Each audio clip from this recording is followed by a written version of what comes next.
Mesdames, Messieurs, bonsoir. Amoureux du sport, je vous souhaite la bienvenue sur le plateau de la Grande Team. Ravi de vous retrouver pour notre rendez-vous sportif quotidien. Et avant le top départ, je vous invite s'il vous plaît à suivre le sommaire. Et c'est maintenant, on y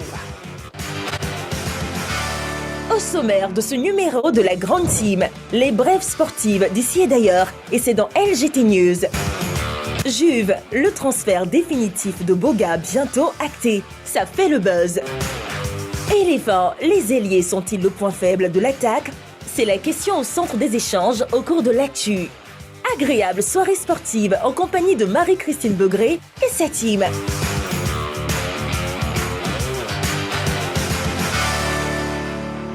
La question LGT pour ce soir. Éléphant, les ailiers sont-ils le point faible de l'attaque? Et bien sûr, vous pourrez participer à l'émission en nous appelant sur le téléphone de la 3, dont le numéro est le 27 21 59 93 99, précédé de l'indicatif plus 225 si vous nous appelez hors des frontières de la Côte d'Ivoire, ou bien vous avez toujours la page Facebook de la 3, donc 2 canaux, la page Facebook et aussi le numéro de téléphone de la 3, le téléphone de la 3. LGT News, c'est la première rubrique et c'est maintenant, on y va. LGT News.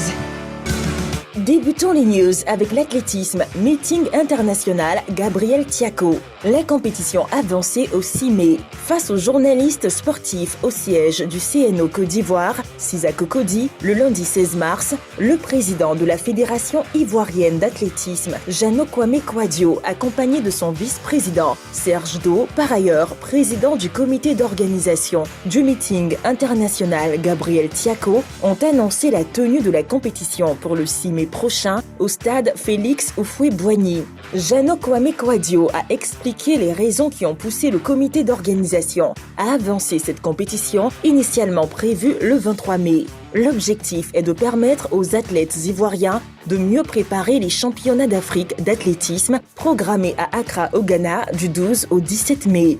Les grandes lignes de la 24e édition du meeting international Gabriel Thiako ont été présentées. 11 épreuves internationales contre 10 l'année dernière sont au menu. Comme innovation, la mise à disposition d'une piste d'échauffement, de même qu'un plateau d'athlètes ont été évoqués. Plusieurs grands noms que sont Marie-Josée Talou-Smith, Arthur Cissé-Gué, Traoré Chekna, Ismaël Cissé et Maboundou Koné sont annoncés. C'est un honneur pour nous de lancer de ce meeting-là sur les infrastructures du nouveau stade Houphouët-Boigny.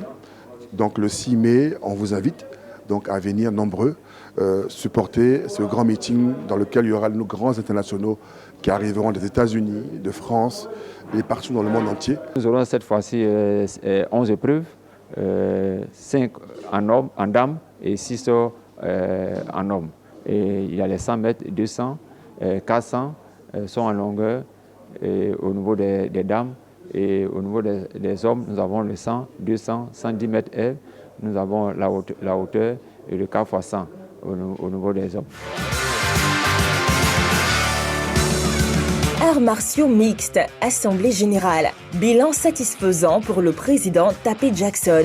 La Fédération ivoirienne des arts martiaux mixtes était en Assemblée générale annuelle le dimanche 15 mars dernier au CSTKO. Des assises qui ont permis au président de cette fédération, Tapé Jackson Parfait, de dresser son bilan moral et financier au titre des activités de l'année 2025. Présentant le rapport financier, le secrétaire général de ladite fédération, le colonel Tapé Légré, a annoncé la somme de 37 millions de francs CFA, dont 15 millions de francs CFA ont servi à l'organisation du championnat et 22 millions ont servi au fonctionnement de la fédération. Un bilan jugé globalement satisfaisant par les athlètes et acteurs de cette discipline. Toutefois, le président de la FIAM a rappelé à ses mandants la nécessité de faire appel à des sponsors pour mener à bien les activités fédérales. Des innovations au titre de l'exercice 2026 sont prévues, avec notamment le recrutement spécial pour les filles et l'organisation de 2 types de compétitions, dont une destinée aux amateurs et une autre aux professionnels. Le calendrier de la saison démarre en avril avec l'ouverture officielle de l'exercice 2026. Étant donné que nous avons préfinancé toutes ces activités, il y a un couac, c'est-à-dire qu'il faut qu'on trouve des sponsors pour pouvoir nous aider financièrement, puisque actuellement, la fédération roule sous fonds propres. Donc voilà un peu. Sinon, en gros, je suis satisfait de ce bilan. Taekwondo, le championnat de Côte d'Ivoire junior relancé. Après 15 années d'interruption, le championnat de Côte d'Ivoire junior a repris du droit le samedi 14 mars en présence du président de la FITKD, maître Jean-Marc Yassé et plusieurs personnalités sportives.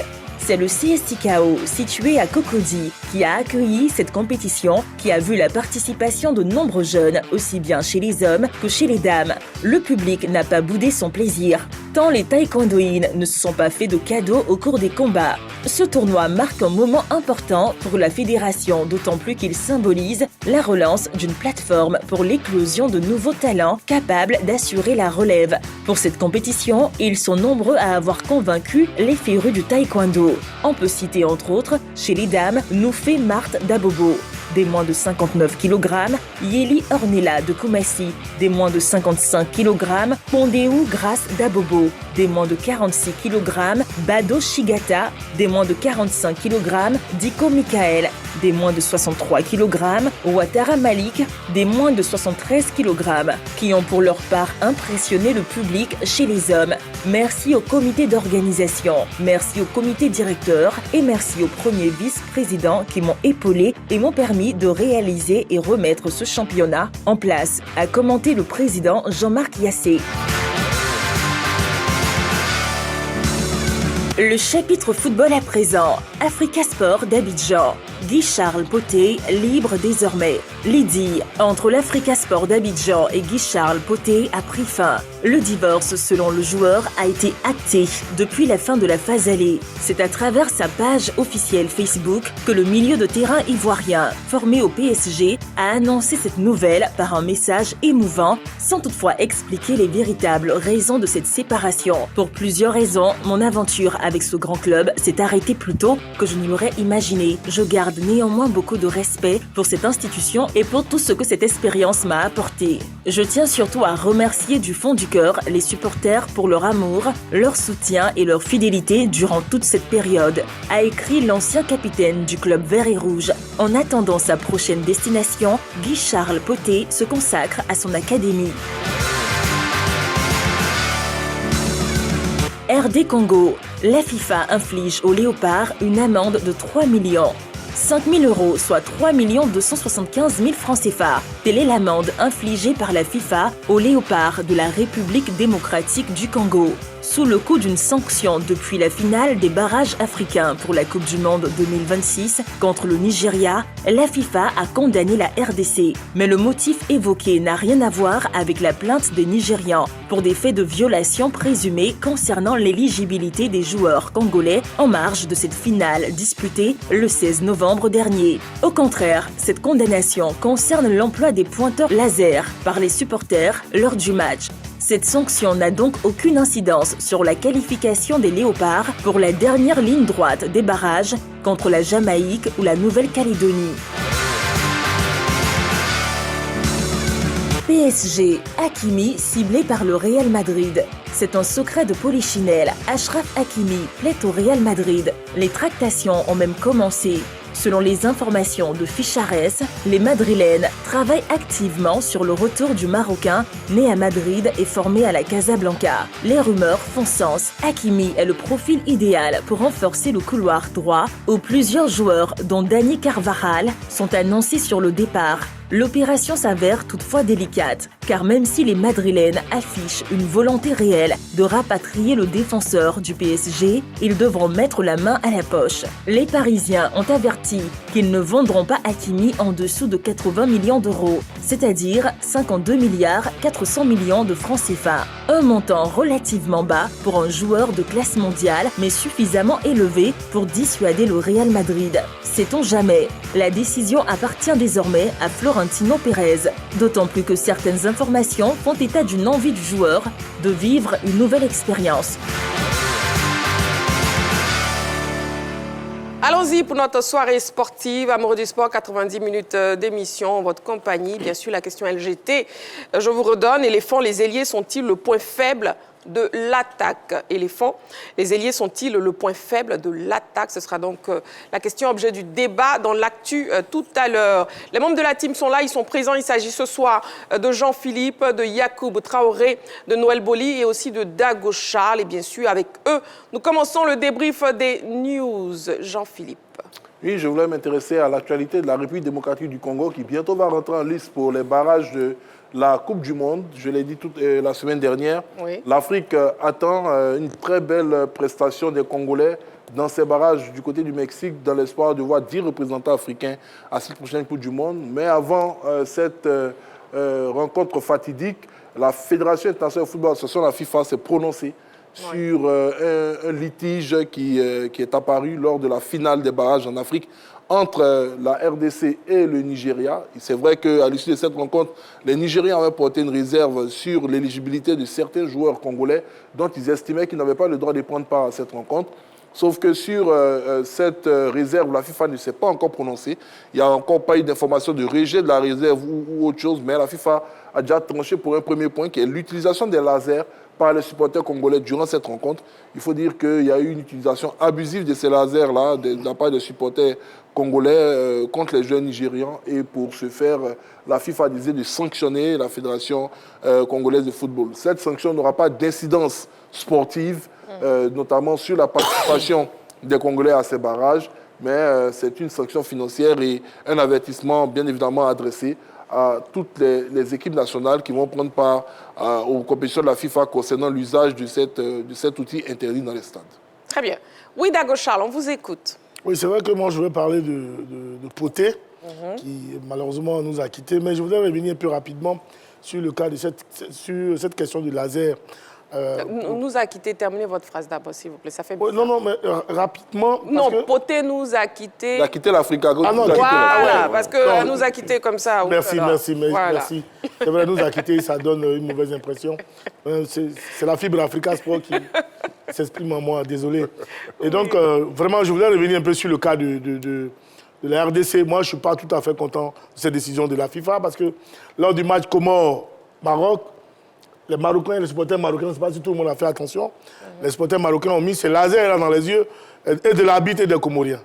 Voyez-vous, et les Marocains n'ont pas subi de sanctions, rien du tout. Voyez-vous, et donc moi je trouve que... Pendant la CAN. Pendant la CAN. Mais la FIFA ne gère pas la CAN. Non, mais c'était à la CAF. La FIFA était à la CAN. Non, c'était à la CAF de sanctionner. Oui, je suis d'accord, mais la même FIFA, chez nous ici, et tu le sais si bien, c'est la FIFA qui gère même la CAF. Et ça, tu le sais, je ne t'apprends rien. La CAF a été phagocytée pratiquement par la FIFA.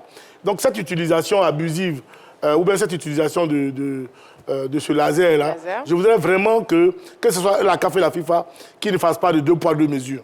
Durant la CAN, on a vu qu'au Maroc, ce laser a été abusivement utilisé, il n'y a pas eu de sanction. Voilà, je voulais vraiment relever cela. Si on parle du développement du football africain, il faut vraiment faire attention à tout et qu'on ne veuille pas sanctionner une équipe par rapport à une autre. Voilà un peu ce que je voulais souligner. Maintenant, pour revenir à Poté, c'est dommage qu'un garçon que nous avions reçu ici dès son arrivée de PSG, pour le compte de l'Africa Sport, on avait vraiment misé énormément sur lui.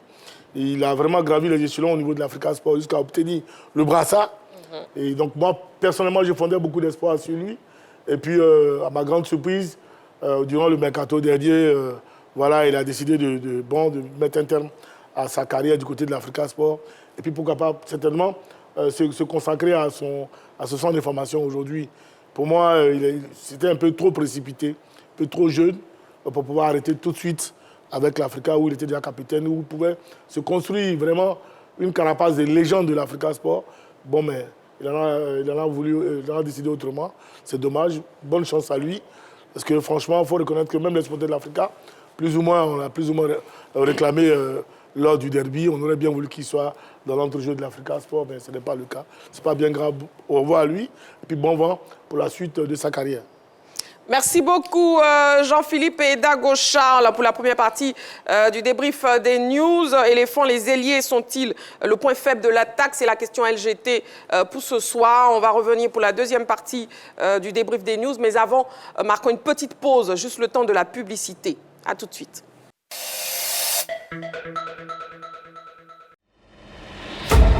La cour et le roi que je suis vous saluent. Les people font des polémiques. Et les polémiques font des people. L'observateur m'a dit que les gens disent qu'il est Kindi, les gens disent qu'il est méchant. Je t'ai pas dit la vérité, tu as menti. Mais c'est pas le mensonge. Non. Au moment où je commençais ça, j'étais vraiment en effervescence avec mon groupe. Je ne suis pas le genre à vouloir me justifier tout le temps. Heureusement, le grand déballage est garanti dans Pipolémique. Débat, analyse et décryptage des dossiers les plus brûlants de vos célébrités. Pour cette nouvelle saison 2025-2026 de Pipolémique, vivez une expérience plus tonique, plus pertinente et plus chaleureuse. Pipolémique à suivre tous les jours du lundi au vendredi dès 13h30 sur la 3.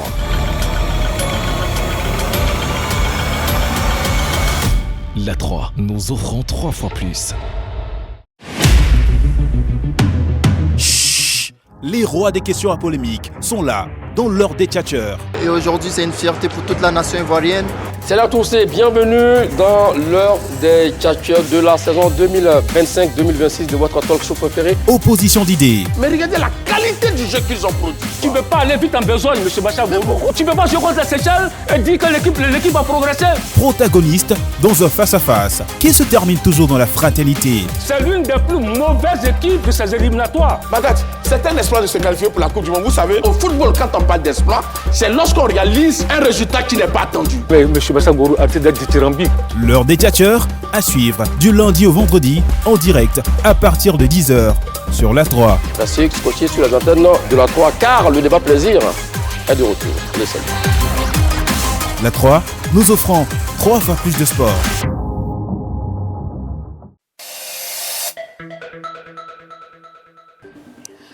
Nous sommes de retour sur le plateau de la Grande Team, toujours en direct sur la 3, bien sûr. Et puis, une autre information, Coupe nationale, Maître Zébé félicite l'Africa après le derby de ce dimanche. L'Africa Sport d'Abidjan a certes été éliminé en 16e de finale par son grand rival l'ASEC 1-0, mais sa prestation et surtout la mobilisation des membres associés a été chaleureusement saluée par le nouveau président, Maître Guillaume Zébé. Merci à tous les membres associés à travers le pays et partout ailleurs pour leur engagement constant au profit du club. C'est-il félicité. Voilà. Allez, on poursuit le débrief des news avec Noël Boli. On y va. Oui, enfin, on parle de Achraf Hakimi qui serait éventuellement demandé par le Real Madrid. Enfin, ça, c'est vraiment de la rumeur. Parce qu'Achraf Hakimi, il est vraiment bien au Paris Saint-Germain. C'est un des joueurs phares du Paris Saint-Germain. En plus, au Real, il y a quand même 2 latéraux qui sont encore sur place. Hein. C'est vrai qu'il y a Trent Alexander-Arnold qui est encore là.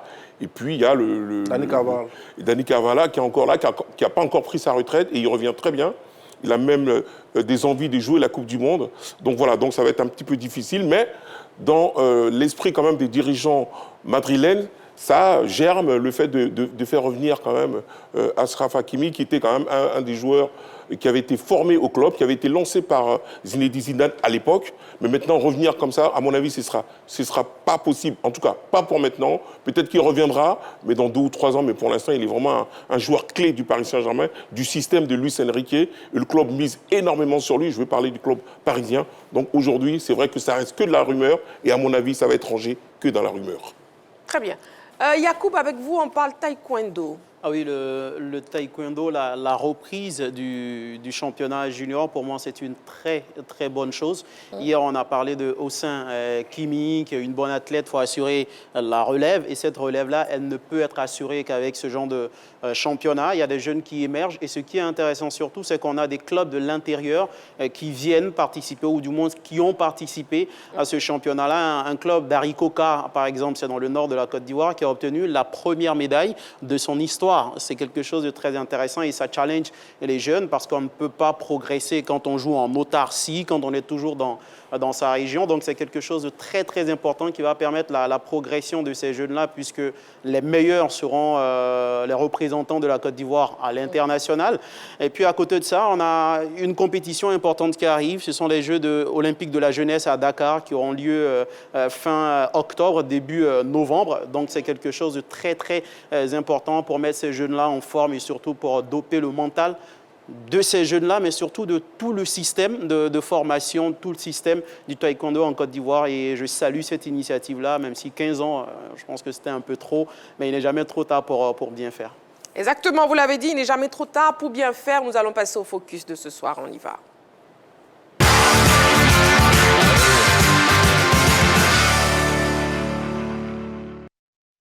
Les dernières rencontres des 16e de finale de la Coupe nationale se sont disputées donc aujourd'hui. Et déjà, voici les résultats complets de cette étape de la compétition.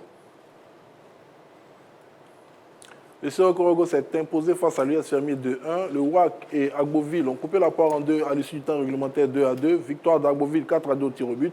Zoma FC s'est incliné face à Kazifoot 2-1. Ivoire Academy s'est incliné face à l'US Tchologo 2-0.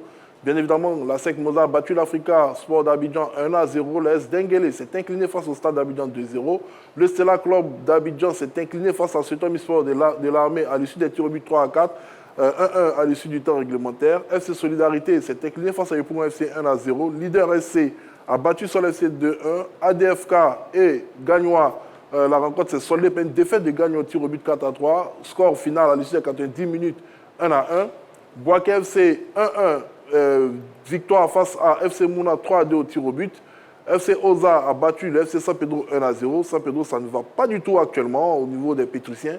Iska s'est imposé face à l'Enferrière au tir au but 5-3. Score final à l'issue de 120 minutes 0-0.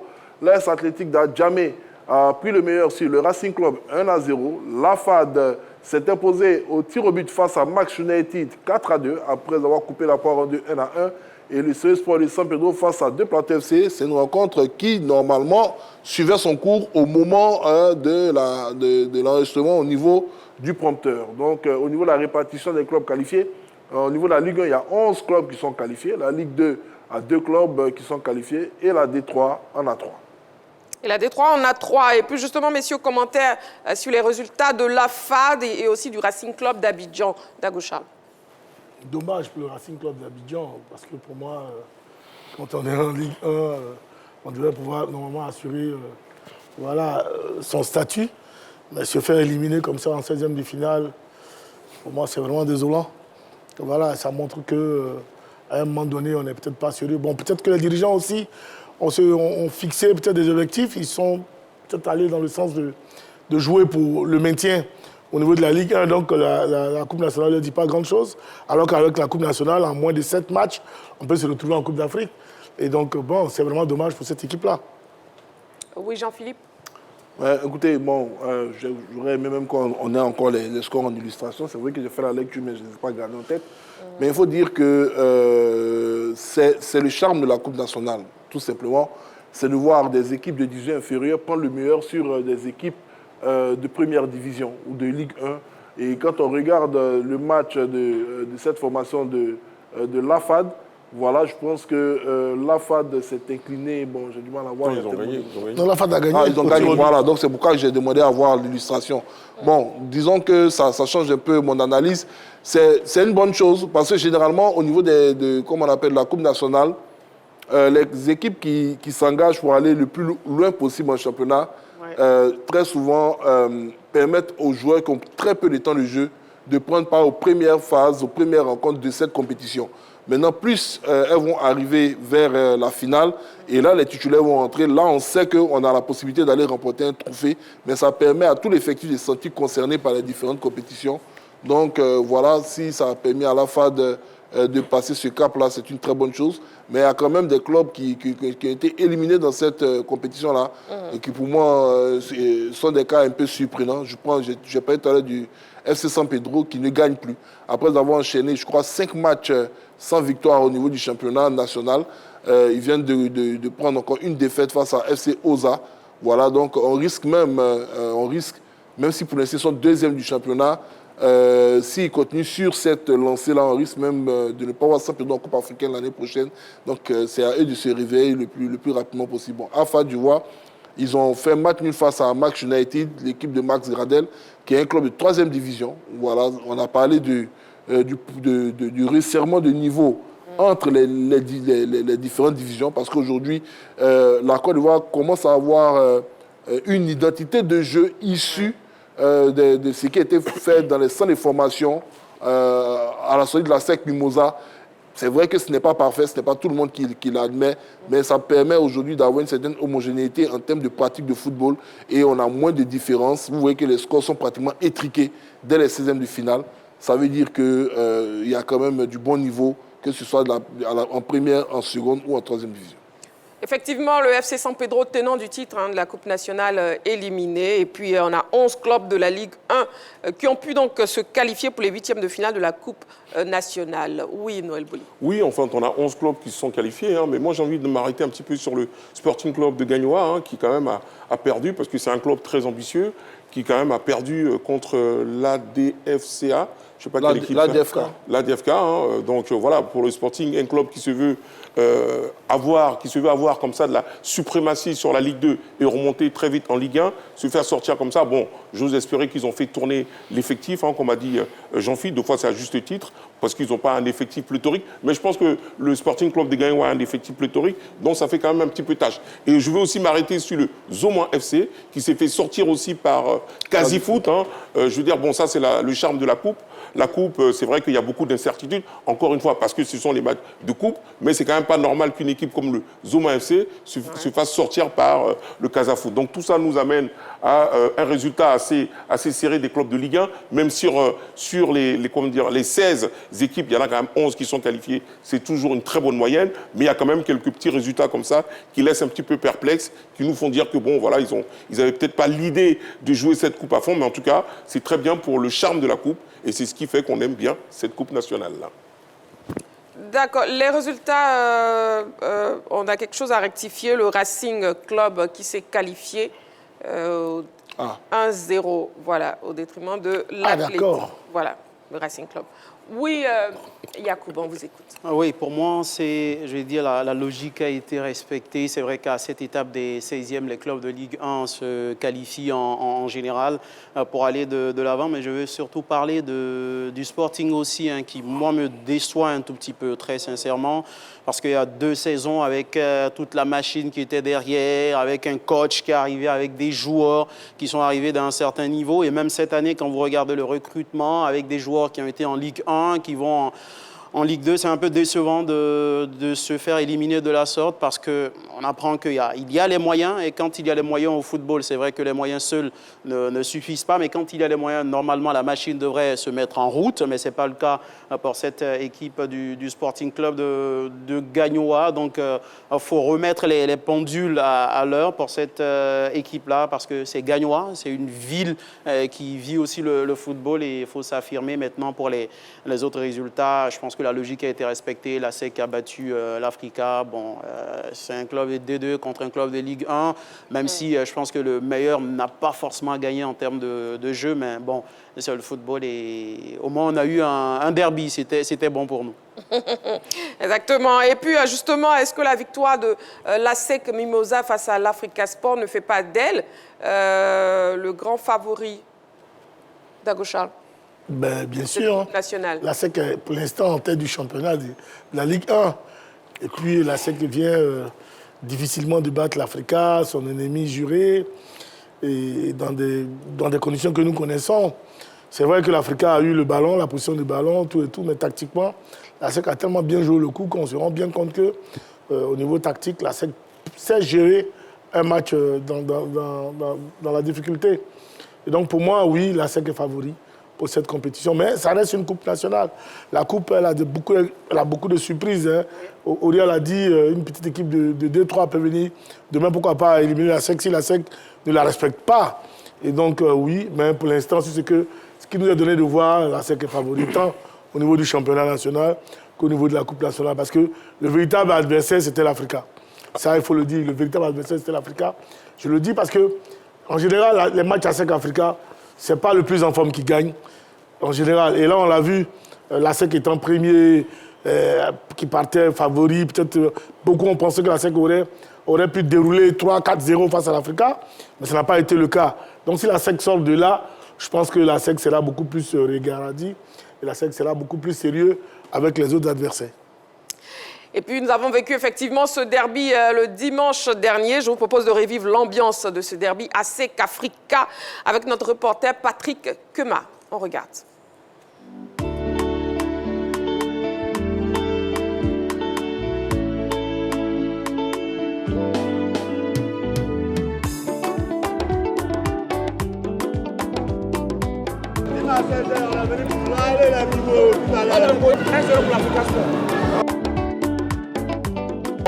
Vous savez, nous, on n'a pas de pression. Hein. L'Africa n'a pas de pression. Tout le monde dit que la SEC va gagner. Mais sachez que l'Africa reste l'Africa Sport. Nous, on vous demande de gagner sur le match. Mais si vous n'avez pas gagné ce match-là, vous saurez qui nous sommes. Même si nous sommes en deuxième division, là, nous, on aime l'Africa. Et sans l'Africa, le football ivoirien, là, le niveau ne sera pas élevé. Regardez un peu la mobilisation de Saint-Félix Boigny. Donc, tous les sportifs ivoiriens doivent prier Dieu pour que cette équipe emblématique de la Côte d'Ivoire puisse monter en première division. Et c'est ça notre devoir, c'est ça notre combat. Voilà pourquoi nous sommes là, pour montrer notre affection à cette équipe.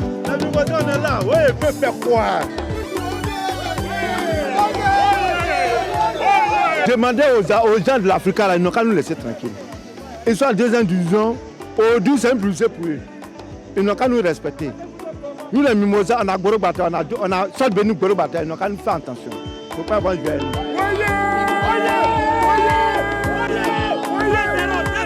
Ça va rester 2-0. Non, oui, on ne va pas trop s'épuiser. Vous ne voulez pas que ça va tremper. Non. Vous ne voulez pas que ça va tremper. Aujourd'hui, on fait ça propre pour eux-mêmes. On va les limer ceux-là. On va rester en 7e division, mais eux seulement ne vont pas nous gagner. Faut te calmer. Non, il y a des laisser. On va vous chicoter. On va vous chicoter. Parce que nous, on est venus seulement juste à créer, comment ça, remplir plus jamais le stade pour montrer qu'on est les meilleurs supporters. Sinon, le reste, s'ils veulent, on va gagner, mais il ne faut pas se tromper. Si on les gagne là, c'est la merde. En fait, il a déjà jeté l'éponge. Par un message, il ne peut pas gagner.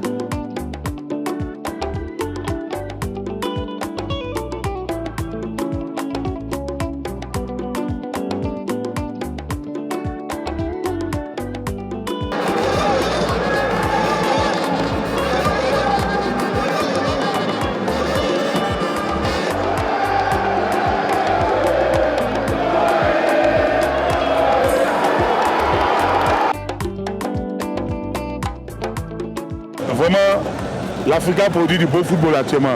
C'est vrai que la SEC mène, mais l'Africa produit du beau football et c'est ce genre de football-là qu'on aimerait voir. Et vous-même, est-ce que ce n'est pas intéressant de voir tout ce beau monde-là au stade? C'est encore plus intéressant.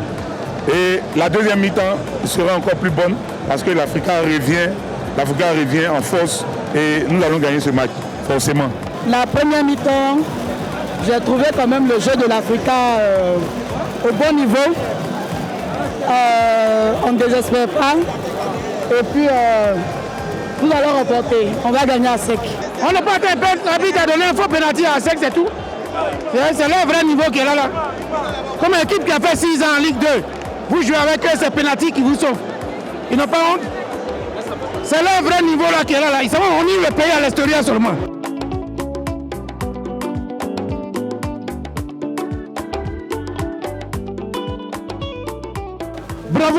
Bravo aux supporters. En tout cas, dans la mesure où il y a d'autres même mimos qui n'avaient pas de place de préférence à soi à côté de nous. On leur a dit voici la place. Nous on joue fair play. Ce soir, l'Africa a vraiment joué du bon football. Une équipe qui est en Ligue 2, qui met le ballon devant une équipe de première division, qui est aujourd'hui leader du championnat national. Pendant plus de 45 minutes, il n'y a rien à dire. C'est pour le bien du football ivoirien. Ce soir, je suis venu assister à ce match. Il faut dire la vérité, la SEC n'a rien foutu. On est véritablement dessus de la prestation de la SEC Mimosa. L'Africa Sport est en deuxième division et est pratiquement 11e de la Ligue 2. On ne peut pas comprendre que la SEC Mimosa puisse marquer un but par penalty et puis avoir cette prestation. Je suis vraiment désolé. Mais qu'est-ce qui s'est passé? On les a chicotés. Oh yeah yeah. Oh là là. Mais qu'est-ce qui s'est passé? On les a chicotés. Voilà, on vient donc de voir l'ambiance autour de ce match le dimanche dernier au stade Félix Houphouët-Boigny d'Abidjan, ASEC Mimosa, Africa Sport avec la victoire de l'ASEC Mimosa. Justement, messieurs, Jean-Philippe, déjà, comment est-ce que la Ligue professionnelle peut capitaliser sur la ferveur autour de ce match? Écoutez, c'était un match espéré depuis de nombreuses années. Comme on l'a dit avant ce derby, ça faisait 7 ans que ces deux équipes ne s'étaient pas rencontrées. Du fait notamment de la présence de l'Africa depuis 5 saisons maintenant, bientôt la 6e année en Ligue 2. Et donc, je pense qu'aujourd'hui, la question, j'ai un peu du mal à y répondre parce que, oui, parce que pour capitaliser, pour l'instant, on ne peut compter que sur les tirages au sort. Les deux équipes ne voulaient pas dans la même ligue. Il faudrait véritablement que l'Africa Sport puisse s'extirper de la Ligue 2. Je pense que la Ligue n'a pas d'accompagnement particulier à faire. Il suffit aux différents organes, aux différents clubs de beaucoup travailler sur leur communication, comme ils le font déjà, d'amplifier leur communication pour que leurs supporters soient véritablement concernés par leur vécu. Et puis, je pense que tout cela va créer autour de ces différentes entités-là une certaine émotion qui va amener les gens au stade.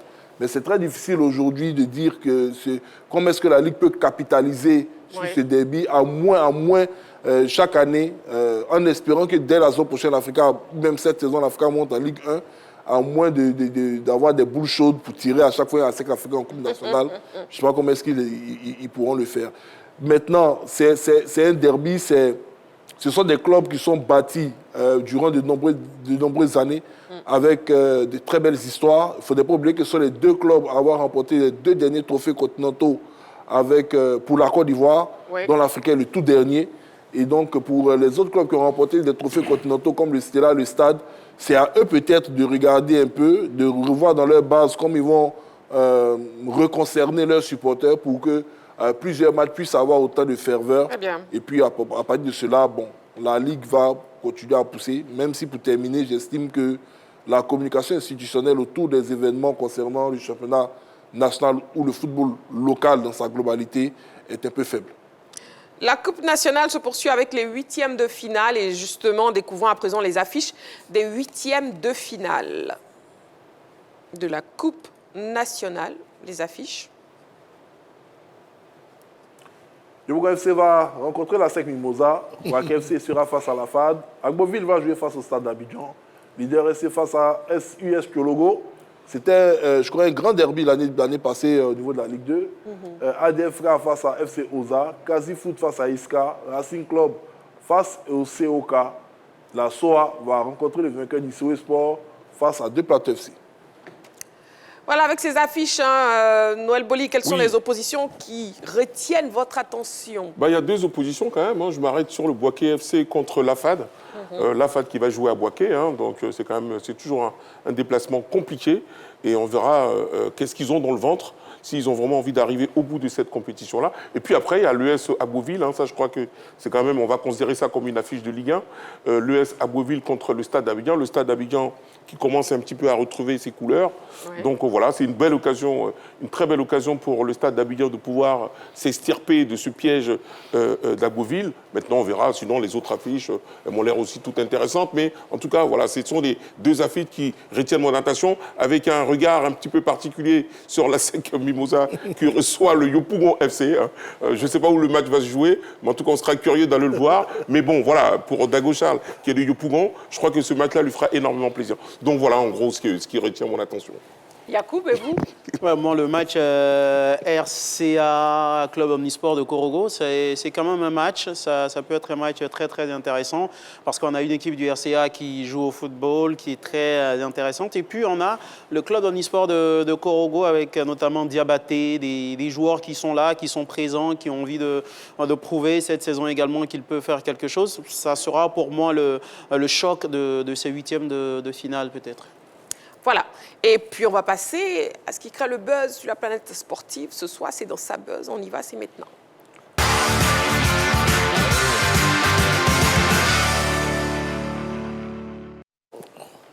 C'est une question de temps. Et sauf retournement de situation, Jérémy Boga, oui, devrait s'engager définitivement avec la Juve d'ici la fin de la saison. On en parle donc sur ce plateau. Mais avant, regardons cet élément préparé par la rédaction. Alors qu'il est à la Juventus de Turin depuis le mercato hivernal, sous forme de prêt en provenance de l'OGC Nice, Jérémy Boga pourrait s'inscrire dans la durée. C'est ce que croit savoir le journaliste italien Nicolo Schira, qui affirme sur le réseau X que la vieille dame s'oriente de plus en plus vers la levée d'options d'achat du milieu de terrain ivoirien. Le montant du transfert définitif est estimé autour de 4,8 millions d'euros, soit 3 milliards 144 millions de francs CFA. Une somme relativement accessible aux Turinois décidé à conserver Jérémy Boga. Nicolo Schira affirme que toutes les parties impliquées dans cette transaction se seraient déjà mises d'accord. Le dossier paraît d'autant plus simple que l'investissement reste modeste pour un joueur qui connaît déjà la Série A. Depuis son arrivée à la Juve, Boga compte 3 buts à son compteur. Son profil correspond à ce que recherche la Juve pour densifier ses options offensives. Rien n'est encore signé, mais la tendance se confirme. Sauf cataclysme, Jérémy Boga et la Juve devraient acter un contrat qui durera jusqu'en juin 2029. Jérémy Boga, et puis justement avec cette information, messieurs, est-ce qu'on peut dire que les nouvelles sont bonnes pour Jérémy Boga d'Ago Charles? Oui, les nouvelles sont bonnes, je dirais même très bonnes. Moi, j'avoue que j'avais eu peur pour lui, parce que c'était difficile pour lui en Ligue 1. Donc je ne croyais pas qu'il pouvait avoir vraiment cette grinta pour pouvoir s'imposer au niveau du Calcio. C'est vrai qu'il y a déjà évolué du côté de Sassuolo. Oui. J'avais vraiment peur pour lui, à obtenir une place titulaire dans la Juve, la vieille dame. Mais là, il m'a agréablement surpris. Et là, il est en train de s'imposer, c'est bien. C'est dit quand même qu'à un moment donné, il y a des championnats dans lesquels on se sent souvent bien. Il y a d'autres championnats dans lesquels on ne se sent pas bien, même si voilà, ces championnats sont dits relevés. Et donc, vraiment bravo à ce garçon-là qui me fait mentir. Et c'est ça aussi, les grands footballeurs. À un moment donné, on ne croit pas en toi dans un certain nombre de championnats. Et puis, tu peux aller te mettre au travail au point où, faire mentir tes détracteurs. Et donc, c'est vraiment bien pour ce garçon. Et c'est bien pour l'équipe nationale de Côte d'Ivoire parce que, franchement, c'est le garçon qui arrive à éliminer son vis-à-vis. Les 1 contre 1, il est vraiment précis. Il est beaucoup plus dangereux que beaucoup. Les autres sont pratiquement dans les dribbles lorsqu'ils sont lancés. Mais lui, même arrêté de façon statique, il peut éliminer le 1 contre 1. Et donc, le voir aujourd'hui retrouver toute sa plénitude, mais c'est très bon pour lui et puis c'est bon pour l'équipe nationale de Côte d'Ivoire. En tout cas, bravo à Jérémy pour avoir fait mentir bon nombre d'individus, notamment moi. Voilà, en tout cas, Jérémy Boga, on peut le dire, qui a été très inspiré de demander son retour à la Juve. Yacoub? Ah oui, pour moi, si ce transfert-là se concrétise, je pense que ça serait une très très bonne chose pour Jérémy Boga parce que regardez les statistiques, en 6 matchs avec la Juventus de Turin, 200 minutes environ, Jérémy Boga il a marqué 3 buts, une passe décisive. Et en 63 matchs avec l'équipe de l'OGC Nice, c'est 9 buts, donc plus de 1/3 environ des buts marqués déjà en seulement 6 matchs avec cette équipe. Ça montre qu'il est très à l'aise et il a joué déjà dans le championnat italien, il le maîtrise. Et je pense que les voyants sont au vert pour que ce contrat-là il soit acté, pour qu'il soit définitivement à la Juventus de Turin. Quand on sait ce qui s'est passé du côté de l'OGC Nice, pour qu'il demande son départ, parce que ce ne sont pas ses résultats forcément sportifs, mais il n'en pouvait plus dans le club. Il a été agressé physiquement en novembre dernier après un match contre l'Orient, défaite 3-1 avec Terren Moffi également. Donc, il n'a plus envie de jouer dans ce club-là. Il n'aime plus ce club-là. Donc, les voyants sont ouverts en tout cas pour la Juventus de Turin et je pense aussi pour la Côte d'Ivoire parce que je l'ai dit hier, s'il retrouve son meilleur niveau, Emers Faye aura un ailier, il aura également un joueur capable de jouer en numéro 10 et qui pourrait aider la Côte d'Ivoire. Donc pour moi, c'est quelque chose de très très bien pour Jérémy Boga, il le mérite vu son talent. Et on le voit actuellement, Jérémy Boga qui s'éclate véritablement à la Juve, Noël Boli. Oui, enfin, il s'éclate. C'est vrai que j'avais parlé de lui sur ce plateau-là. Je disais que pour qu'on le rappelle en sélection, il fallait quand même qu'il soit sur ses stats. C'est vrai que là, Yacoub a parlé de 6 matchs, 3 buts. En fait, il y a 8 matchs, 3 buts, pour être un peu plus précis. Parce que, en championnat. Non, mais moi, je pars toute compétition Ok, confondue. bon, je parlais en J'ai 8 matchs, 3 buts, c'est très bien. C'est vrai que Jérémy Boga n'a jamais été un gros buteur, il faut le dire. Hein, il n'a jamais été au sommet chez les buteurs. Mais là, c'est de bon augure. Il arrive dans un club assez concurrentiel. Je crois que c'est quand même l'un des plus grands clubs dans lequel il est, hein, depuis sa tendre enfance, depuis sa jeunesse quand il était à Chelsea. Là, c'est quand même un club. Il a été prêté avec option d'achat. Donc derrière, il y a quand même un coup près. Et je crois qu'il est en train de tout faire pour retirer ce coup près. Ce serait bien. Mais moi, je serais curieux quand même de ne pas m'emballer trop vite. Parce que Jérémy Boga, encore une fois, on le connaît. Donc j'aimerais quand même attendre au moins 6 mois pour me prononcer. Mais sinon, pour l'instant, c'est très bien ce qu'il fait. C'est très encourageant. Et pourquoi pas, s'il reste sur ces stats-là, le sélectionneur peut faire appel à lui. Mais Jérémy Boga, c'est beaucoup de rendez-vous manqués. Donc j'attends de voir. Wait and see. Sinon, il est sur des très, très, très bonnes statistiques et qui continue ainsi. Jérémy Boga de retour pour la fenêtre FIFA de mars, retour en sélection. Est-ce que vous y croyez, Jean-Philippe? Bien sûr. En toute objectivité, il le mérite. Il le mériterait. Je ne sais pas si peut-être Faye va nous annoncer encore une raison extra-sportive pour ne pas l'appeler. Parce que là, il est à 8 matchs, il a inscrit 3 buts, il joue à la Juventus de Turin, qui est l'un des meilleurs clubs au monde, même pas d'Europe, mais l'un des meilleurs clubs au monde. C'est vrai qu'aujourd'hui, le championnat italien semble avoir perdu un peu de sa verve par rapport aux autres championnats. Mais n'oublions pas que l'année passée, ils avaient positionné, je crois, deux équipes en demi-finale de la Ligue des Champions, si ma mémoire est bonne, hein. Milan AC et Inter Milan, qui avaient fait même finale face au Paris Saint-Germain, malheureusement. Et l'Inter avait éliminé le FC Barcelone. Donc, régulièrement, l'Italie, c'est le summum, à mon sens, de l'esprit tactique du football. Et aujourd'hui, moi, je suis content de voir que la Côte d'Ivoire a de plus en plus d'internationaux dans ce championnat qui est réputé très difficile. Les Italiens, ce sont des esthètes en matière de football. Ils réfléchissent beaucoup sur le développement tactique de la discipline. Aujourd'hui, on a non seulement Jérémy Boga, mais on a le défenseur, le patron de la défense, il y a Kosomu, il y a également Obité Ndika, entre autres, pour ne citer que cela. Donc, c'est le championnat d'Italie qui a permis à Amad Diallo d'avoir ses bases tactiques aujourd'hui, qui lui permet d'être là où il est. Donc, je suis content. Contrairement à Noël, qui a dit a raison, qu'il attendait de voir Jérémy continuer sur sa lancée. Moi, j'estime qu'il revient dans un championnat qu'il maîtrise parfaitement. Si il a été décevant en France à un moment avec le SC Nice, il n'a jamais déçu en Italie. En Italie, on le connaissait. Vous voyez la Juventus de Turin, l'un des meilleurs clubs du monde, venir prendre un joueur même en prêt en France, un joueur qui normalement était en méforme et qui était pratiquement chassé de son club, et c'est la Juventus qui le récupère. C'est parce que les observateurs turinois savaient pertinemment que ce garçon-là en Italie, il avait déjà un vécu. Et donc, quand vous êtes un joueur de qualité, que vous retrouvez un effectif de qualité, avec un entraîneur de qualité, il est évident que votre rendement soit bon. Moi, j'estime qu'aujourd'hui, la Côte d'Ivoire doit le récupérer maintenant parce qu'il est en train de vivre un moment très intéressant de sa carrière. Et comme l'a si bien dit Yacoub, c'est un garçon que la Côte d'Ivoire peut récupérer en 10. On a parlé du problème de 10. On a failli à entre guillemets, je ne vais pas dire fermer les oreilles et les yeux, mais il n'est pas parti avec un 10. Au niveau de la CAN, on a vu qu'à un moment, il y a eu une difficulté au niveau de l'axe. C'est vrai qu'on a un problème de 9, mais on a dit qu'il fallait de la variété dans les milieux de terrain. Et cette variété-là, je pense que Jérémy Boga peut nous l'apporter. Il suffit de lui accorder la confiance nécessaire, et puis bon, on verra. Donc, pour moi, il mérite d'être présent à la fenêtre de mars, et pas que d'être présent seulement, il mérite de jouer. Parce qu'il ne s'agit pas de lui donner aussi des bouts de match pour essayer de justifier le fait qu'un gamin ne soit pas en forme, mais mérite vraiment de jouer pour qu'on essaie de voir cette variété tant attendue dans le jeu des éléphants de Côte d'Ivoire. Très bien. En tout cas, le sélectionneur national Faye qui sera en conférence de presse demain. Voilà, terminons cette rubrique avec les plus belles actions de Jérémy Boga. On regarde. Boga for Cambiaso. Boga, of course, a very familiar face from Sassuolo, Atalanta man. Jérémy Boga, chipped in. Kalulu! Deep into added time, Kalulu! 2-2, and Juventus have rescued a point.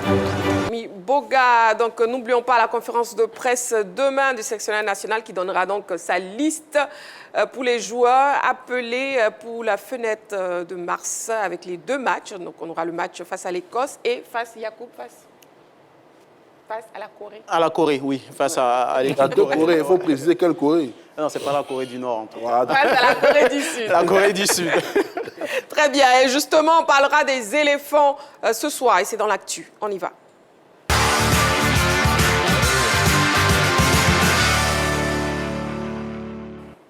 Principalement des ailiers. Avec cette question LGT, les ailiers sont-ils le point faible de l'attaque? Les ailiers sont-ils le point faible de l'attaque? Le téléphone est ouvert pour répondre à la question LGT, le 27 21 59 93 99. Sinon, vous avez toujours la page Facebook de la 3. Les ailiers se présentent comme les attaquants ivoiriens les plus performants au club et les mieux cotés du moment. Cependant, en sélection, leur production et leur utilisation ne sont pas exemptes de tout reproche. Les ailiers sont-ils le point faible de l'attaque des éléphants? On ouvre le débat après cet élément préparé par la rédaction. On regarde.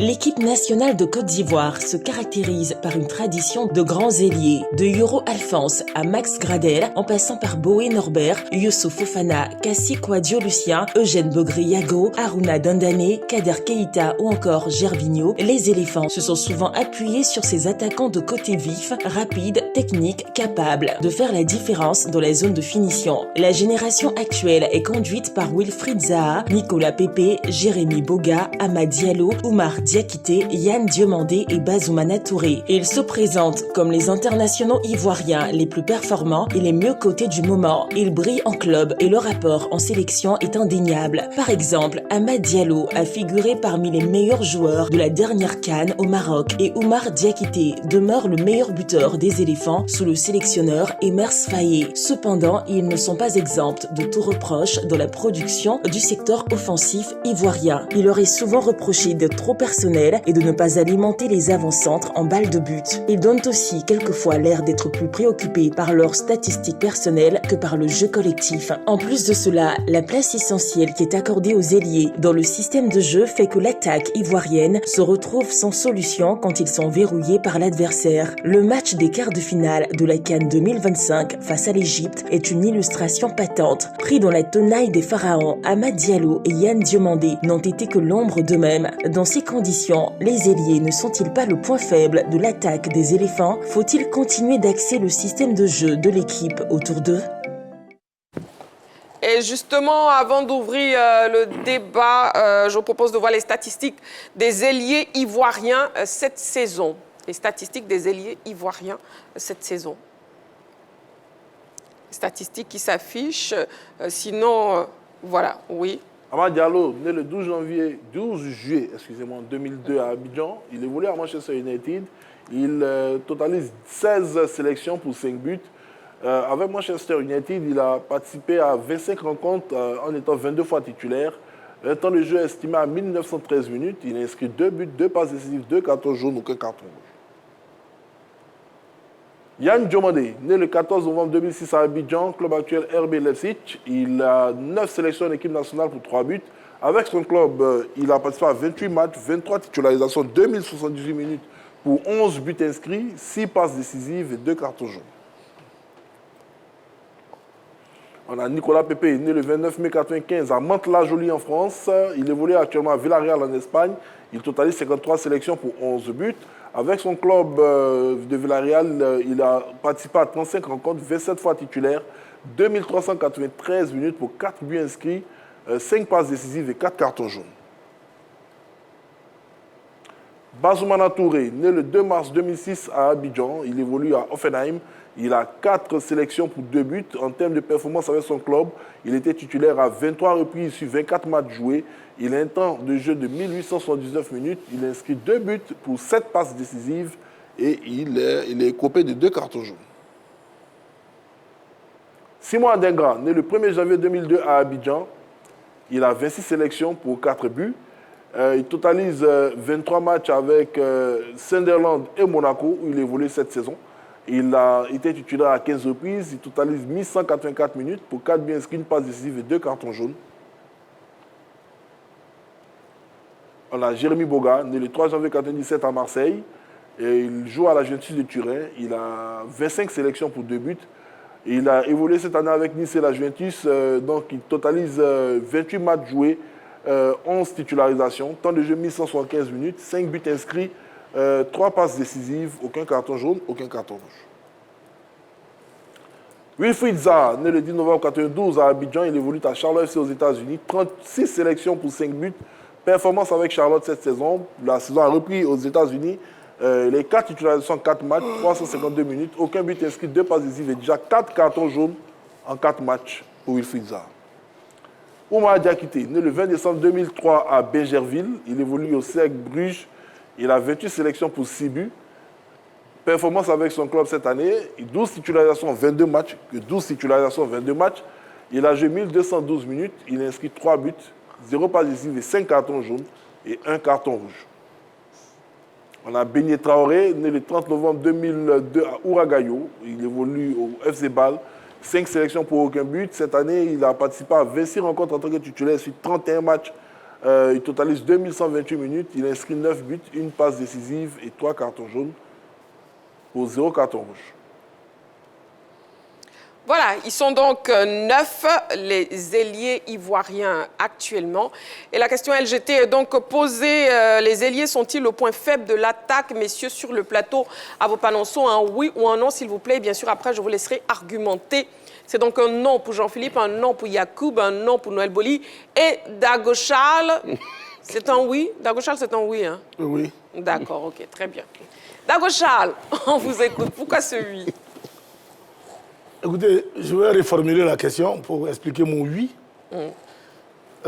Si on parle d'ailier, oui, ils sont un problème. Mais moi, je parlerai plutôt de milieu sortant gauche et droit. Une seconde, monsieur. C'est très important. Une seconde, monsieur Dagocha. Okay, on a un appelant, c'est monsieur Ouattara. À Souma, il nous appelle de Bondoukou. Bonsoir, monsieur Ouattara. Bonsoir, madame. Bienvenue sur le plateau de la Grande Team. Merci beaucoup, madame. Je vous en prie. Et puis, on vous écoute. Éléphant, les ailiers sont-ils le point faible de l'attaque? Je salue d'abord le plateau. Oui. Bonsoir. Je salue M. Dagocha Pompidou. Bonsoir. Et puis tous les autres. On vous écoute maintenant. Bon, je crois que les éléphants, ils n'ont pas un problème d'ailier. Je crois que les joueurs, quand ils viennent, ils n'appliquent pas les consignes de l'entraîneur au niveau de l'équipe nationale. Sinon, au niveau de leur club, ils jouent très bien, mais quand ils arrivent en sélection, ils n'appliquent pas les consignes de l'entraîneur. Sinon, avant, la Côte d'Ivoire n'avait pas ce problème-là. Tous les ailiers jouaient pour l'avant-centre. On avait Degré Yago, on avait Youssouf Fofana, on avait Wassine Dri Pascal, tous ceux-là. Ils jouaient pour l'avant-centre. Bon, maintenant, avec le nouveau système, quand les joueurs arrivent, ils n'appliquent pas les consignes de l'entraîneur. Chacun veut jouer ce qu'il veut. Chacun veut marquer, se faire remarquer. C'est ça qui est moi le problème. Sinon, on a des très bons ailiers. S'ils appliquaient réellement les consignes de l'entraîneur, ils n'allaient pas avoir de problèmes. La gauche, elle est sur le plateau, il peut bien témoigner quand il était au stade d'Abidjan. Celui qui faisait tout pour, comment on appelle, Salif Yarasouba Chusti. Donc, ils doivent appliquer les consignes de l'entraîneur. C'est bien noté. L'entraîneur aussi doit faire tu n'appliques pas mes consignes, le prochain match, tu ne joues pas. C'est bien noté. Merci beaucoup, monsieur Ouattara, qui nous appelait donc de Bondoukou. Merci pour votre participation à l'émission. Dagocha, allez-y. Et donc, je disais tantôt que je préfère reformuler la question. Parce qu'en la reformulant, on aura deux types d'individus pour le même poste. Parce que si on parle d'ailiers, pour moi, les ailiers, naturellement, ce sont ceux-là qui ont pour rôle premier de non seulement empêcher les adversaires d'aller créer le surnombre dans notre camp, mais c'est surtout de finir les vis-à-vis et puis voilà, faire beaucoup de retraits, beaucoup de centres pour les avant-centres. Si on prend ce plan-là, franchement, nos ailiers aujourd'hui, ils n'approvisionnent pas en ballon nos différents attaquants. Ça, c'est un fait. On a vécu ça avec Aller, on a vécu ça avec tous ceux qui arrivent là. Et donc, ils ne sont pas dans la peau des ailiers, en bonne et due forme. Mais ils sont plutôt dans la peau des milieux sortants gauche et droit. Et quand on est milieu sortant gauche et droit, oui, à un moment donné, on est amené à créer ce surnombre-là offensivement, à entrer balle au pied, à fixer son vis-à-vis et à vouloir marquer soi-même, faire la différence. Et c'est ce qui est le cas, par exemple, d'Amad Diallo. C'est un milieu sortant Il n'est pas dans la peau d'un ailier, puisqu'il est gaucher. Chaque fois qu'il prend le ballon, il a tendance à rentrer dans le jeu pour pouvoir envelopper. Donc ce n'est pas l'objectif premier, n'est pas de pourvoir en ballon son avant-centre, mais de créer le danger dans le camp adverse de passes, ses dribbles et autres, ses fixations. C'est pareil pour Yann Diomandé et autres. Mais sinon, quand on veut les comparer en termes de jeu, Haruna Ndendane, Yao Kwasi Gervais et autres, c'est vraiment des profils différents pour les mêmes postes. Parce que Haruna, c'est éliminer son vis-à-vis, placer le ballon pour les différents avant-centres. Yao Kwasi Gervais, c'est aller fixer effectivement son vis-à-vis et faire les retraits. Ce n'est pas trop le cas pour ceux-là. Ceux dont nous disposons aujourd'hui, ceux que nous avons aujourd'hui, ce sont malheureusement des gens qui sont gauchers qui jouent à droite, droitiers qui jouent à gauche. Et donc, en tant que milieu de terrain, ils vont percuter. Et en percutant, c'est un réflexe, le pied d'appui étant à gauche, ils vont forcément entrer dans le jeu pour envelopper, marquer, ou alors c'est s'appuyer sur l'avant-centre et puis marquer. C'est ce qui explique qu'en équipe nationale de Côte d'Ivoire, depuis bientôt 2 ans, la plupart de nos buteurs sont les milieux de terrain. Parce que ce sont ceux-là qui se retrouvent dans la projection, dans la surface de réparation, ce qui explique que Franck Kessia a suffisamment de buts, Sangaré a marqué beaucoup de buts, que nos différents avant-centres. Donc voilà un peu ce que je pourrais dire sur ce sujet-là. Merci, M. Dago Charles. Nous avons M. Fofana Média au téléphone. M. Fofana Média, bonsoir. Il nous appelle de Boaké. Oui, bonsoir, Marie-Christine. Bienvenue sur le plateau de la Grande Team. Comment ça va, ma soeur? Ça va très bien, merci beaucoup. M. Fofana Média, oui, on vous écoute. Oui. Je salue la Grande Team et tous les consultants qui sont là. Voilà. Et puis, les ailiers sont-ils le point faible de l'attaque, M. Fofana Média? Moi, il disait non. OK. Parce qu'ils sont peu faibles sur un côté, ils ne sont pas peu faibles sur un côté. Parce que sur l'attaque, on dit là, c'est le relier même qui vous fait marquer beaucoup de buts. Il n'y a pas un bon disque pour dire que non, on doit alimenter ces derniers. C'est si Sébastien allait qu'on comptait sur lui pour dire que non, il est prêt et on peut l'alimenter. Et dans les dernières années, dans les jeux, les matchs à venir, à passer, et ce dernier n'a pas été animé comme c'était dit. Donc moi, je disais non, et mon nom est un peu épiqué un peu.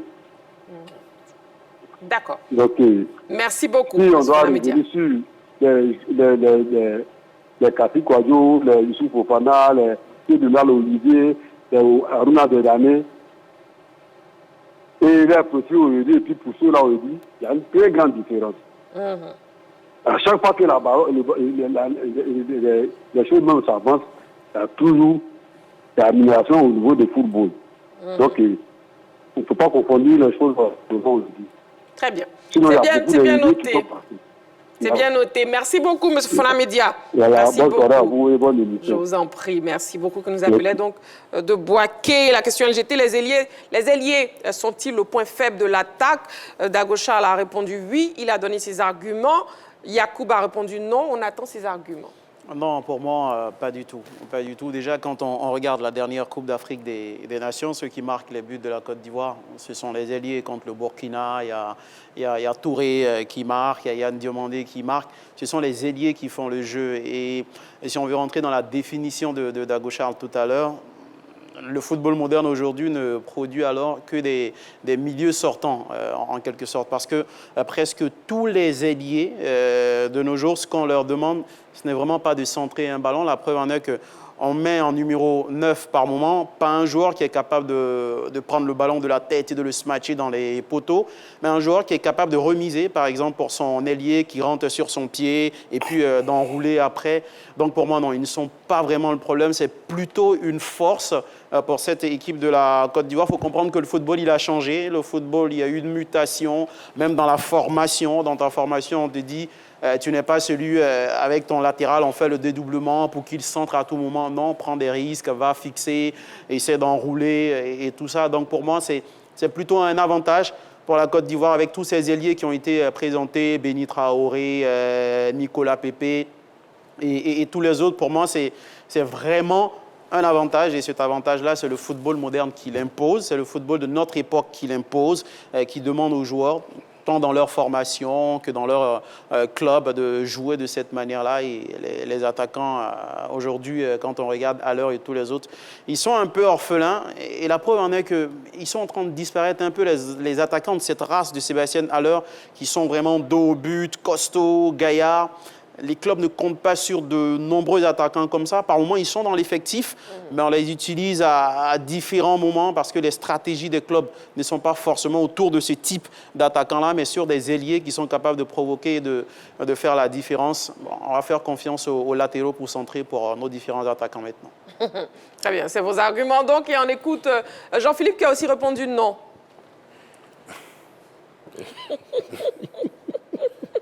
En fait, j'ai écouté les 6 de Dago Charles. Il a commencé à essayer de reformuler la problématique. Moi, je dirais que c'était bien essayé, mais il n'y a pas de problématique à reformuler. Jean-Philippe, une seconde. Juste l'appelant, monsieur. Monsieur Gbeazo, il nous appelle de Bio. Bonsoir, monsieur Gbeazo.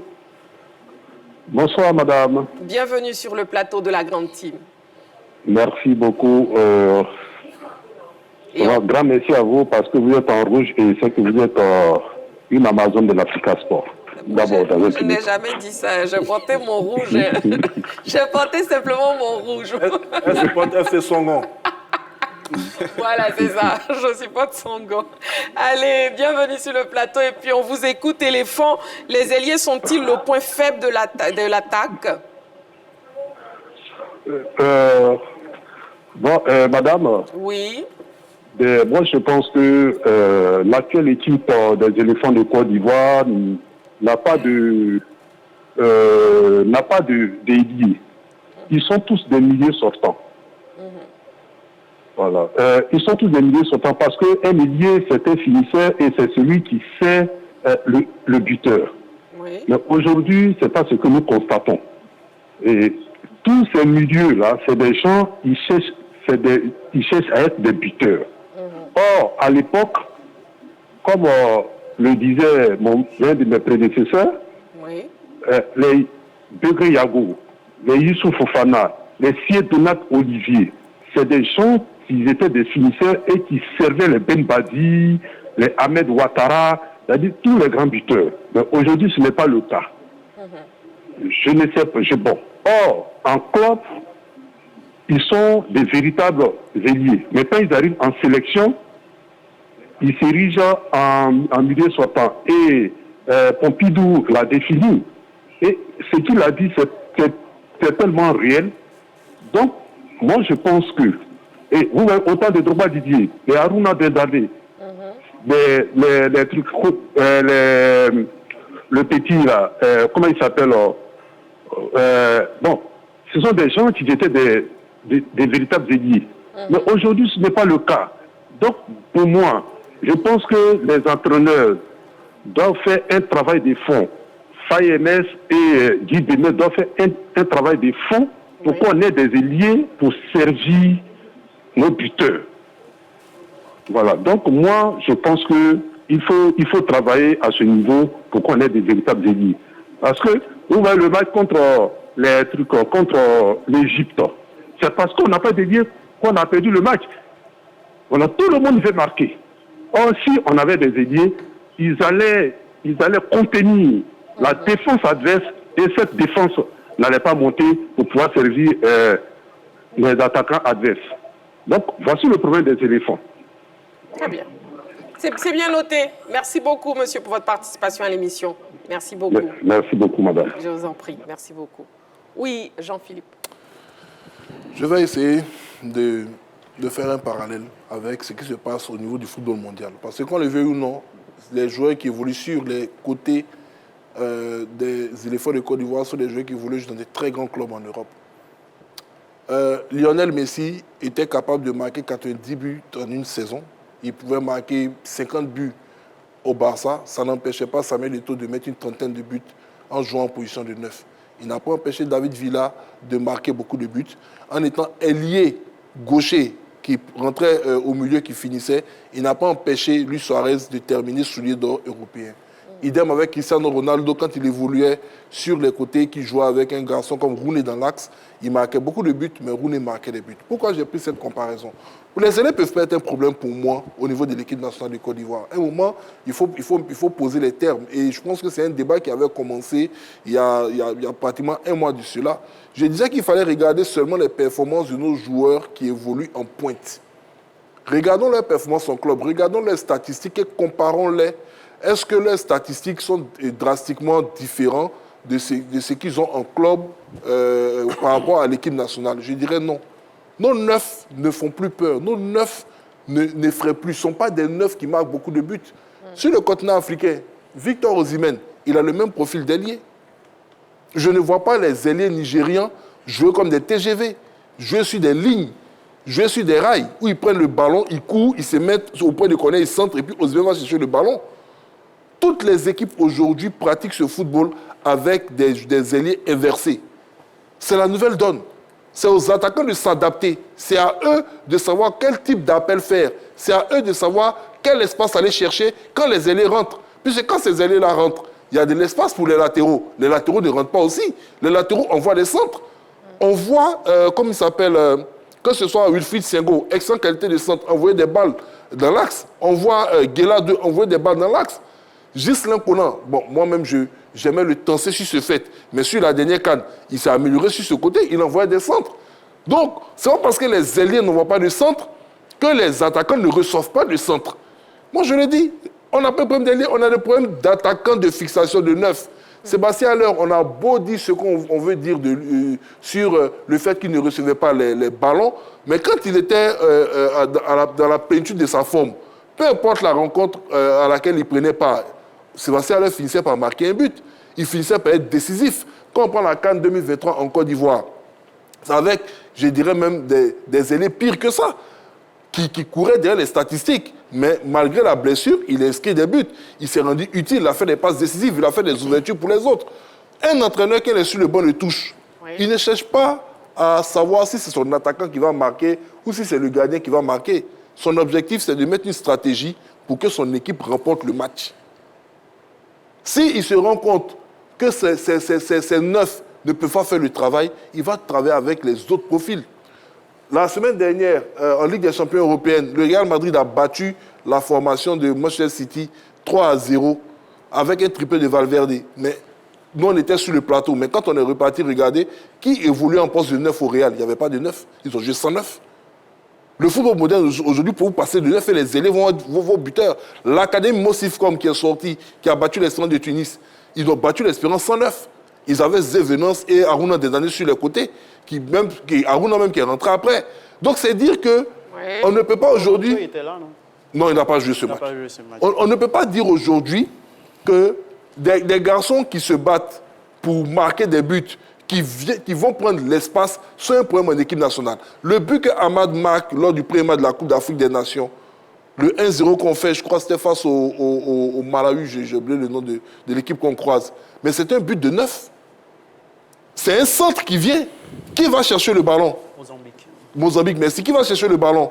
C'est le capitaine Franck Kessié, au cœur de, comme on appelle, de la défense. Ce jour-là, on a joué avec qui comme neuf? On avait commencé avec Wilfried Zaha. Mais c'est Kessié qui remet le ballon. Et puis ces ailiers dont on se plaint aujourd'hui, c'est un ailier qui rentre pour aller marquer le but. Donc, il ne faut que combler le manque de neuf qu'on a aujourd'hui performant. Et pour moi, c'est ça qui est vraiment l'élément. Ils ne vont jamais constituer un problème aujourd'hui en équipe nationale. Le problème de l'équipe nationale, c'est de trouver un neuf et un autre milieu de terrain avec un profil différent qui va tout simplement apporter une variété dans le jeu. Merci beaucoup, Jean-Philippe. Beaucoup de choses à dire sur ce point. Oui, mais bon, vous n'êtes pas seul sur ce plateau, s'il vous plaît. Laissez les autres aussi s'exprimer. Nous avons un appelant, justement, M. Kipré. Il nous appelle de la Rivera. Bonsoir, M. Kipré. Oui, bonsoir, madame. Bonsoir. Je dis bonsoir à tout le monde. Voilà, bienvenue sur le plateau. Oui, j'ai voulu intervenir. Parce que réellement, le problème dédié que nous parlons sur l'équipe nationale de la Côte d'Ivoire, moi je dis que ce n'est pas un problème dédié qui fait que l'équipe n'est pas efficace. Mais on a un problème de milieu du terrain tournant. On n'en a pas. Référez-vous à Badi Seling. référez-vous à des milieux de terrain que la SEC a produit. Tout cela. Mais aujourd'hui, ce n'est pas le cas. Notre milieu est très fluide. Oui. Sinon, pour les ailiers, il n'y a pas de problème. Mais on n'a pas de milieu du terrain. Vraiment, moi, je voudrais qu'on dise à notre entraîneur d'être de fournir un grand effort pour former. Prenez le cas des 3 matchs que le Sénégal a joué et qui leur a donné la victoire à la Coupe d'Afrique des Nations. Le milieu du terrain était... Personne ne peut y entrer. Mais c'est ça. C'est ça, Gana Gueye, il était permanemment là, mais nous, on n'a pas un milieu permanent. Il y a le jeune homme là qu'on a mis dedans qui est Oulaye. Il est tout petit. Mais on a besoin des milieux du terrain travailleurs qui peuvent aller et revenir. Vraiment, madame, c'est ce que j'avais voulu apporter comme raison. Hein. Sinon, ailier, il n'y a pas de problème. On a des ailiers, ils peuvent se rabattre dans le milieu du terrain. Mais des milieux qui peuvent fixer l'équipe adverse pour ne pas qu'elle évolue dans notre cas. Je vous remercie. Merci à vous, Monsieur Kipri, pour votre participation à l'émission. Et puis Noël Bollier aussi a répondu non. Oui, j'ai répondu non parce que c'est vrai que la question m'a légèrement fait sourire. Mais bon, je pense que si on l'a posée, c'est que vraiment la problématique doit se poser d'une certaine façon, hein, pourquoi pas. Mais en tout cas, c'est pas... Moi, j'ai dit non parce que les ailiers de l'équipe nationale de Côte d'Ivoire représentent même, j'ai envie de dire, la force de l'équipe nationale de Côte d'Ivoire. Je veux dire, quand on se réfère à la dernière CAN, on voit que l'un des meilleurs joueurs, pour ne pas dire le meilleur joueur, c'était Amad Diallo. Après, il y a eu le jeune Yohan Diomandé qu'on attendait tous, mais qui est arrivé peut-être un petit peu trop tard. Mais on voit ce qui se passe aujourd'hui dans son club. Vraiment, il est demandé par tous les grands clubs en Europe. Ça veut dire que forcément, ce garçon-là, il a du talent. Maintenant, comment on les utilise en équipe nationale? Ça, c'est l'affaire du coach, c'est l'affaire de l'entraîneur. Mais on ne peut pas dire que ces joueurs sont soit une faiblesse pour la sélection ivoirienne. Loin de là. Parce qu'encore une fois, je veux dire, quand on a des éléments aussi valorisants, on s'en sert de façon, j'ai envie de dire, de façon subtile. Parce que ce sont ceux-là même qui représentent aujourd'hui même le point fort de l'équipe nationale de Côte d'Ivoire. Quand on voit ce qu'ils donnent dans leur club, on se dit que forcément le parallèle peut exister en sélection ivoirienne. Donc pour moi, considérer ces joueurs-là comme des joueurs, comme le maillon faible de l'équipe nationale, je dis non. Tout à l'heure, on a vu quand même toute la brochette des joueurs de côté qu'on nous a présentés. Franchement, ça laisse rêveur, ça laisse vraiment rêveur.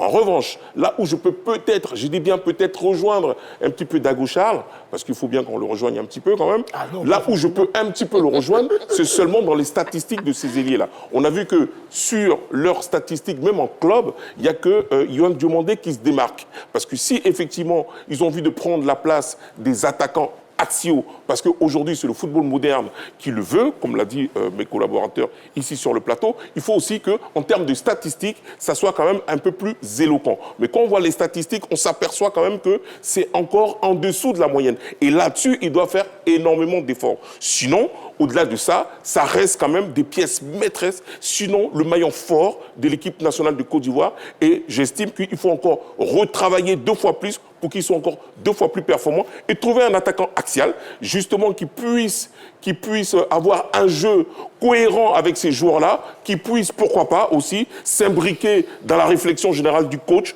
pour que l'attaque tout entière soit performante. Mais en tout cas, pour moi, c'est vraiment le point fort de l'équipe nationale de Côte d'Ivoire. Très bien. Et puis, voyons justement les buteurs de l'équipe nationale sous MS Faye. Les buteurs. 7 buts pour Jean-Philippe Crasso, 6 buts pour Oumar Diakité, 4 buts pour Franck Kessé, Bayo Vakoun, Amad Diallo, 3 buts pour Sébastien Haller, Simon Adengra, Evan Guessan et Yann Diomandé, 2 buts pour Emmanuel Agbadou, Bazoumana Touré et Guéla Doué, et 1 but pour Mas Gradel, Seko Fofana, Nicolas Pépé et Ibrahim Sangaré. Dago Charles, quelque chose à ajouter? Non, mais je pense que peut-être que mes débatteurs n'ont pas compris ce que je dis. J'ai défini, c'est pour ça que j'ai reformulé ce que je dis. J'ai dit si on parle d'ailiers, les ailiers on en a, mais ce n'est pas le travail d'ailiers qu'ils font en équipe nationale de Côte d'Ivoire. Ça, il faut qu'on soit précis. Je ne dis pas qu'ils ne sont pas bons. Ils sont tous performants dans leur club, ils sont petits de talent, ça on le reconnaît. Mais ils ne font pas en équipe nationale le travail d'ailier. En équipe nationale, le travail qu'ils font, c'est ce travail qu'on appelle milieu sortant. La preuve, ce sont eux, les buteurs qu'on vient de montrer là. Ils sont plus buteurs que nos attaquants. Et quand on regarde, les milieux de terrain sont aussi buteurs. Voilà un peu ce que je voulais expliquer.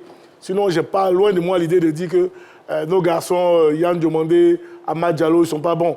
Mais durant la CAN 2023 à domicile, quand c'était difficile pour nous pour marquer des buts, on l'a vu face au Nigeria, c'était un ailier de charme à Dengra qui nous place ces centres pour qu'on marque ce but-là. Le but contre le Congo, c'est un centre que Alain reprend. C'est ça les ailiers. Parce qu'il faut comprendre les fonctions des uns des autres. C'est pour ça que je dis que si ce sont les ailiers, ceux que nous avons aujourd'hui là, ils ne s'utilisent pas en qualité d'ailier. Ils s'utilisent eux-mêmes en qualité de buteur. Quand ça marche, il n'y a pas de problème, on est tous contents. Si ça ne marche pas, il faut qu'on dise que ça ne marche pas. Mais dans une équipe, il faut pouvoir varier la façon de jouer. Si on doit jouer avec les milieux sortants qui peuvent jouer dans le milieu de terrain pour marquer, même faire marquer l'avant-centre, c'est tant mieux. Mais quand c'est serré, si on peut aussi jouer du côté des ailiers, faire des centres pour mettre l'avant-centre en exergue, il faut le faire. Et ce n'est pas le cas. Depuis qu'Alain a pris sa retraite, on a des difficultés à mettre le ballon dans la boîte. Donc on joue dans le 1 contre 1. Merci beaucoup, Dago Charles. Le public sportif aussi s'est exprimé sur la question NGT. On l'écoute. L'attaque, parce qu'avec l'évolution du football, nous avons plus le type d'attaquants comme le type de Kylian Mbappé et que l'ancien système des attaquants que nous avions au temps de Didier Drogba a évolué, ça a changé. Les ailiers sont un point faible, voilà, dans l'équipe nationale, voilà, parce que lorsqu'on regarde pratiquement tous les matchs, voilà, en fait, ils n'arrivent pas, n'est-ce pas, à centrer la balle. Aussi, ceux qui sont les attaquants, quand ils arrivent à aller avec le ballon et qu'ils arrivent que c'est un peu compliqué, quand ils essaient de faire un peu un flashback, à revenir un peu en arrière, les ailiers n'arrivent pas à maîtriser ou encore à maintenir le ballon et ça fait que ça crée un peu une petite défaillance au niveau, voilà, de l'équipe. Voilà. Donc, ils doivent revoir un peu leur position, voilà, vis-à-vis des autres et avec la technique la plus rapide, je pense que l'équipe peut quand même aller de l'avant. Donc, ça veut dire que maintenant, les attaquants doivent plus s'adapter à l'évolution du football. Ils ne doivent pas rester que dans les zones de confort. Alors, donc, il faudrait qu'on ait des ailiers très percutants, voilà, pour alimenter l'attaque et effectivement permettre à l'attaque de nous marquer beaucoup de buts. Parce que nous, les Ivoiriens, on aime quand les éléphants marquent beaucoup de buts. On aime les buts, on aime fêter les buts. Les ailiers sont le point faible de l'attaque. Quand on voit le jeu des éléphants aujourd'hui, on voit qu'au niveau des ailiers, les deux côtés sont lents. Ils conservent beaucoup le ballon. Donc ça fait que les attaquants ou bien les milieux de terrain ne viennent pas arriver à soutenir rapidement, voilà, les soutenir rapidement pour pouvoir marquer des buts. Donc je suis d'accord que le point faible, c'est aujourd'hui, ce sont les ailiers. Je n'ai pas envie de nommer quelqu'un, voilà, mais quand on voit sur le côté gauche ou sur le côté droit, ils gardent beaucoup le ballon. Voilà. Or, les défenseurs sont plus portés sur eux. Et quand c'est comme ça, il faut lâcher vite le ballon pour qu'on puisse avoir du jeu et avoir des buts aussi. Voilà, c'est la fin de la grande team pour ce soir. Merci beaucoup, messieurs. Merci Jean-Philippe, merci Noël Boli, merci Yacoub, merci Dago Charles. Merci à vous, amoureux du sport. Rendez-vous est donc pris demain en direct 20h30. D'ici là, prenez soin de vous. Et n'oubliez pas, faites toujours du sport.